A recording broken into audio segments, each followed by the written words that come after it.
Nous sommes aujourd'hui Daf P Aleph. Nous sommes Daf P Aleph Amud Aleph à la Mishnah. Mi Shenit Chayev Bishte Mitot Bededin.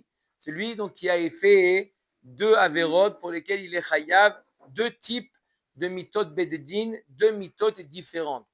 Nidon Bahamura. On avait vu que lorsqu'on avait un safek, quelle peine lui appliquer? On lui appliquait la plus légère. D'accord? Pourquoi? Parce que on ne peut pas lui appliquer la plus grave. Peut-être qu'il est chayav la plus légère, mais quand il est chayav des deux, c'est pas un safek. Il est vraiment chayav des deux. On lui applique la plus grave. Avar avera, shenitrayev shte mitot, nidon bahamura. On va voir dans la Gemara. Il a fait un maasé. Dans le premier cas, il a fait deux maasim différents.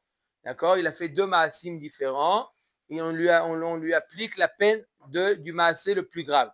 Là, il a fait un maasé.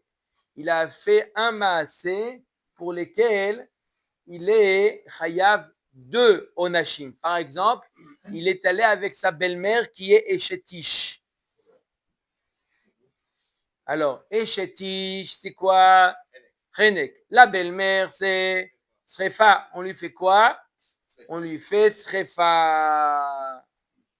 D'accord? Rabbi aussi Omer, Nidon ba zika rishona sheba alav.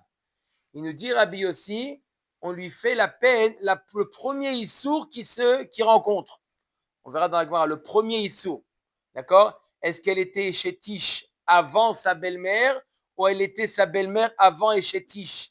Il peut avoir les deux cas de figure. Ça aurait pu être sa belle-mère avant Eshetish, comme ça pourrait pu être sa Eshetish avant sa belle-mère. D'accord ou pas? Omer et Agmara. On a vu dans la Mishnah, donc celui qui a été envers deux averot, avec deux peines différentes, on lui fait quoi? On lui applique la peine la plus grave. La Gemara demande Pshita. C'est évident, il est chayav des deux. Et là, il goure. Je comprends pas. C'est parce que il a fait un deuxième issour qu'on va lui appliquer la peine la plus légère. Il a fait deux issourim. Un, par exemple, il a été transgressé Shabbat et il est allé avec une échetiche. Shabbat, c'est ce qu'il a. Échetiche, c'est chenek. Est-ce qu'on va dire parce que maintenant il a été avec les chétiches, on lui fait chenek, on lui fait plus la peine qu'il était chayav de ce qu'il a? Vadaï qu'il a encore chayav de ce qu'il a, c'est évident. C'est quoi la Mishnah qu'on lui applique pas la peine la plus grave? C'est sûr, il est encore chayav. Amar ravacha bema eskinan kigon she'avar avera kala venigmar dino al avera kala vechazar ve'avar avera hamura sal kadat aramina kevan denigmar dino la avera kala. On parle d'un cas où il a d'abord fait la Avera Kala. Il est allé avec la Eshetish, il a été jugé, le Bedin l'a condamné à Chenek. Avant de lui appliquer la peine de Chenek, il a fait une Avera Hamura. Il a transgressé Shabbat. On aurait pu penser qu'on ne va pas lui appliquer la peine de ce qu'il a parce qu'il est considéré déjà comme mort. Kamash Malan, malgré le fait qu'il a déjà été jugé, déjà été condamné, puisqu'on ne lui a pas encore appliqué la peine, on lui applique la peine la plus grave qui est ce qu'il a.